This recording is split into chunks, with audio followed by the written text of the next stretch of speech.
आज है 25 अप्रैल। आज हम बात करेंगे जितने भी करंट अफेयर्स के प्रश्न बनते हैं, जितने भी उनसे संबंधित फैक्ट बनते हैं, उन सभी की चर्चा करेंगे। दोस्तों, ये current affairs railway, NTPC, SSC, bank के एग्जाम, राजस्थान की सभी प्रतियोगी परीक्षाओं में महत्वपूर्ण है। विशेष तौर पर राजस्थान पुलिस में।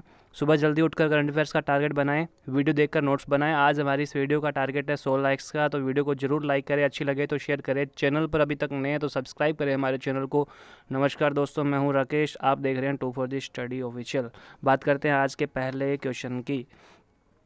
आज है 25 अप्रैल। मानव संसाधन विकास मंत्रालय ने ऑनलाइन शिक्षा को मजबूत बनाने के लिए किस अभियान की शुरुआत की है?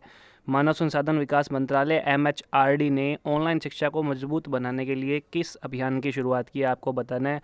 तो MHRD ने विद्यादान की शुरुआत की है। विद्यादान की शुरुआत की है मजबूत बनाने के लिए ऑनलाइन शिक्षा को, तो विद्यादान की शुरुआत की। इसकी शुरुआत मानव संसाधन विकास मंत्री रमेश पोखरियाल निशंक ने 22 अप्रैल को की। तो इससे एक क्वेश्चन बन के आता है कि मानव संसाधन विकास मंत्री कौन है? रमेश पोखरियाल निशंक। 22 अप्रैल को इस अभियान की शुरुआत हुई है। कौन से अभियान की? विद्यादान अभियान की शुरुआत 22 अप्रैल को हुई है।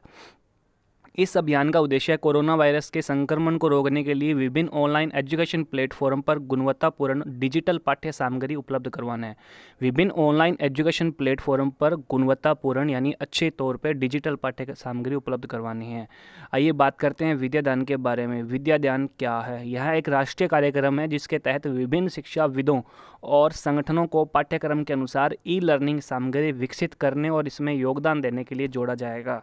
अब बात करते हैं MHRD की। इसकी बात हुई है MHRD की। MHRD का पूरा नाम है मानव संसाधन विकास मंत्रालय। मानव संसाधन विकास मंत्रालय की स्थापना हुई है 26 सितंबर 1985 को। 26 सितंबर 1985 को इसकी स्थापना हुई है। मुख्यालय है नई दिल्ली में। मुख्यालय इसका है नई दिल्ली में। MHRD के मंत्री यानी मुख्य जो मंत्री है वो है डॉक्टर रमेश पोखरियाल निशंक। MHRD मंत्री जो है डॉक्टर रमेश पोखरियाल निशंक है। मानव संसाधन विकास मंत्रालय पूर्व में शिक्षा मंत्रालय था, जो 25 सितंबर 1985 तक था। मंत्रालय को 2 भागों में बांटा गया है। नंबर 1 स्कूल शिक्षा और नंबर 2 साक्षरता विभाग। 2 भागों में मंत्रालय को बांटा गया है। MHRD मंत्री है वर्तमान में रमेश पोखरियाल निशंक। इससे पहले मानव संसाधन विकास मंत्री थे प्रकाश जावड़ेकर। बात करते हैं अगले क्वेश्चन की। तो आपका अगला क्वेश्चन है, हाल ही में विश्व पुस्तक दिवस कब मनाया जाता है? हाल ही में विश्व पुस्तक दिवस मनाया गया था, ये कब मनाया जाता है? बात करते हैं विश्व पुस्तक दिवस की। तो विश्व पुस्तक दिवस मनाया जाता है 23 अप्रैल को। 23 अप्रैल को ये मनाया जाता है। तो बात करें विश्व पुस्तक दिवस की, तो वर्ल्ड बुक डे 23 अप्रैल को बनाया जाता है। प्रत्येक वर्ष 23 अप्रैल को विश्व पुस्तक दिवस के रूप में मनाया जाता है। इस दिवस को मनाने का उद्देश्य लोगों के बीच किताब पढ़ने की आदत को बढ़ावा देना है। यह दुनिया के कई हिस्सों में विश्व पुस्तक एवं कॉपीराइट दिवस के रूप में मनाते हैं। विश्व पुस्तक एवं कॉपीराइट दिवस के रूप में इसे मनाया जाता है। यूनेस्को प्रत्येक वर्ष विश्व पुस्तक राजधानी नामित करता है। अब बात करते हैं विश्व पुस्तक राजधानी की। तो यूनेस्को जो है वो प्रत्येक वर्ष विश्व पुस्तक कैपिटल यानी वर्ल्ड बुक कैपिटल नामित करता है। यह पुस्तक राजधानी 23 अप्रैल से 1 वर्ष की अवधि तक रहती है, यानी 23 अप्रैल से 22 अप्रैल तक रहती है। इस वर्ष की विश्व पुस्तक राजधानी मलेशिया की राजधानी कुआलालंपुर को बनाया गया है। मलेशिया की राजधानी कौन सी है? कुआलालंपुर, उसको बनाया गया है। वर्ष 2020 की पुस्तक राजधानी कुआलालंपुर। 2020 में विश्व पुस्तक की थीम थी कुआलालंपुर BACA यानी भाषा कैरिंग थ्रू रीडिंग, ये इसकी थीम है। पहला पुस्तक दिवस मनाया गया था 23 अप्रैल 1995 को। बात करें मलेशिया की, तो मलेशिया की राजधानी है कुआलालंपुर। प्रधानमंत्री मलेशिया के मोयुद्दीन यासीन। मलेशिया की मुद्रा है रिंगिट यानी रिंगिट, और मलेशिया की संसद है दीवान राक्यान। बात करते हैं यूनेस्को की। हमने पहले यूनेस्को की बात की थी, अब बात करें दोबारा।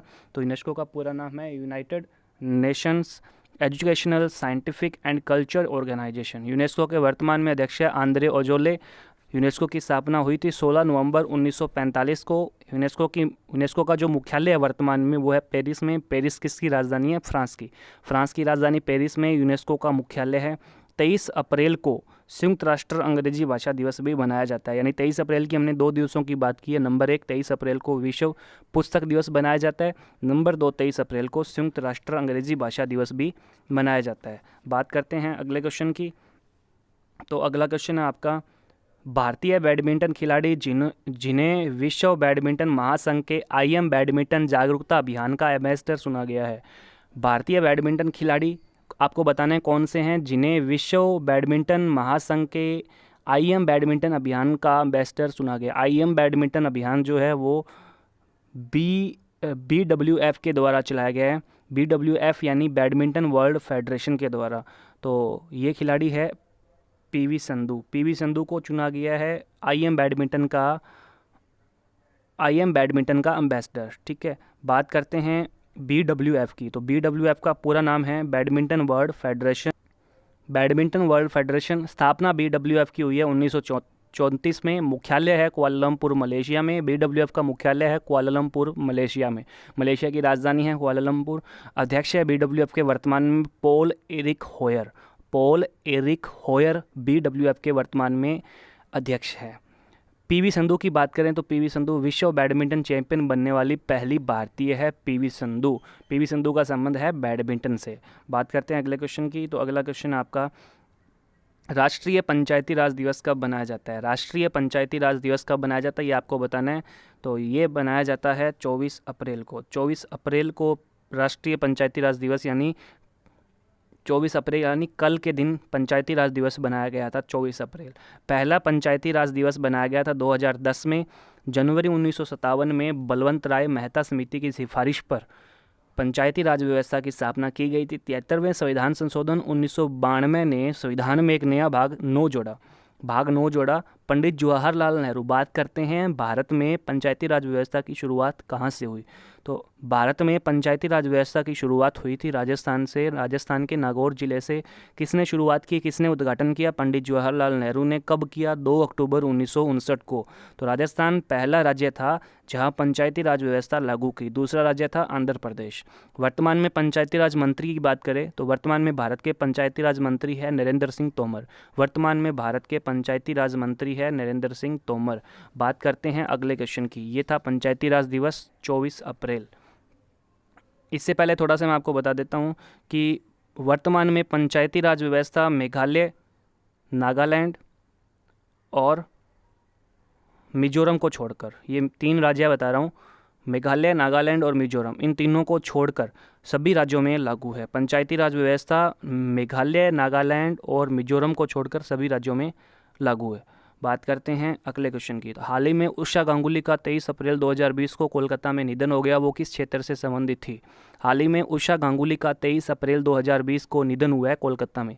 तो इनका क्षेत्र बताना है, किस क्षेत्र से संबंधित थी। तो इसका आंसर है सिनेमा जगत से संबंधित थी। उषा गांगुली सिनेमा जगत से संबंधित थी। उषा गांगुली भारतीय थिएटर निर्देशक थी, अभिनेता थी। इन्होंने बंगाली में कई नाटकों की रचना की है। बात करते हैं अगले क्वेश्चन की। हाल ही में किस राज्य सरकार ने कोरोना वायरस के चलते सभी तंबाकू पदार्थों के उपयोग एवं बिक्री पर रोक लगा दी है? तो किस राज्य सरकार ने कोरोना वायरस के चलते सभी तंबाकू पदार्थों के उपयोग पर भी और बिक्री पर रोक लगाई है? तो वो राज्य है झारखंड। बात करें झारखंड की तो राजधानी है रांची। झारखंड के वर्तमान में मुख्यमंत्री है हेमंत सोरेन। झारखंड के वर्तमान में राज्यपाल गवर्नर है द्रौपदी मुर्मू।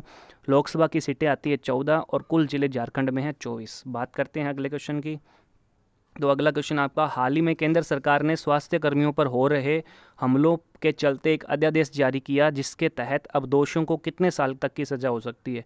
तो अध्यादेश जारी किया है, उस अध्यादेश में बताना है आपको कितने साल की सज़ा का प्रावधान किया है केंद्र सरकार ने।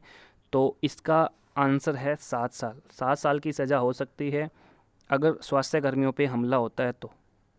बात करते हैं अगले क्वेश्चन की। भारत में 21 अप्रैल 2020 को हुवाई जो टेलीकॉम है उनका नया मुख्य CEO मुख्य कार्यकारी अधिकारी कौन नियुक्त किया है? हवाई टेलीकॉम का मुख्य कार्यकारी अधिकारी CEO। तो इसका राइट आंसर है डेविड ली को चुना गया है CEO। किसका? हुवाई का मुख्यालय है वर्तमान में शेंजेन चीन में है हुवाई का मुख्यालय, यानी हुवाई जो है वो चीन की कंपनी है। बात करते हैं अगले क्वेश्चन की। भारतीय मूल के वैज्ञानिक सुदर्शनम बाबू को किस देश के राष्ट्रीय विज्ञान बोर्ड का सदस्य नियुक्त किया है? सुदर्शनम बाबू भारतीय मूल के वैज्ञानिक है। ये किस देश में राष्ट्रीय बोर्ड के सदस्य नियुक्त किए गए? तो अमेरिका में इनको राष्ट्रीय विज्ञान बोर्ड का सदस्य नियुक्त किया है। बात करें अमेरिका की तो अमेरिका की राजधानी है वाशिंगटन DC। अमेरिका के वर्तमान में प्रेसिडेंट है डोनाल्ड ट्रंप। अमेरिका की मुद्रा है अमेरिकन डॉलर। अमेरिका की संसद है कांग्रेस। अगर चैनल पे आप नए हैं तो सब्सक्राइब करें हमारे चैनल को। जुड़े रहिए पढ़ाई के सर्वोत्तम स्तर से। इस चैनल पे आपको करंट